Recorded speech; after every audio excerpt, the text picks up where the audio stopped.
juggling gone hilariously wrong. So last weekend, my family and I were over at my cousin Rick's house for a barbecue. Everything was going smoothly, the sun was shining, the grill was sizzling, and Rick was his usual boisterous self. Well, mostly usual. See, Rick had recently picked up a new hobby, juggling. At first, it was just oranges and apples, and we all thought it was pretty cool.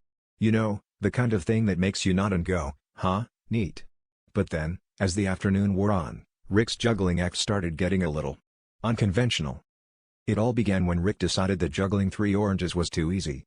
He dashed into the house and emerged with a potato peeler, a spatula, and, of all things, a garden gnome. The gnome, affectionately named Gerald by Rick, was considered a family heirloom, having been passed down through the generations with stories of its mystical luck-bringing properties. But there was Rick, tossing it into the air like it was just another fruit. We were all watching in a mix of horror and fascination, each object spinning precariously close to disaster. As if that wasn't enough, Rick then proclaimed he was ready for the ultimate challenge and grabbed anything that wasn't nailed down, a whisk, a rubber duck, and, to our dismay, the TV remote. That's when things really started getting out of hand. The remote was practically the crown jewel of the living room, the only thing standing between us and a lifetime of manually switching channels. But Rick was in the zone, oblivious to our cries of protest.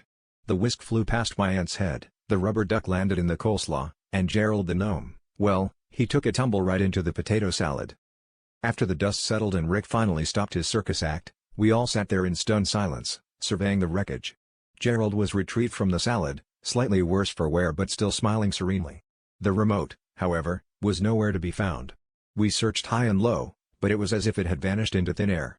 That night, as we pondered over the mystery of the missing remote, Rick shrugged and said, "Well, at least now we know why the channels were always changing by themselves.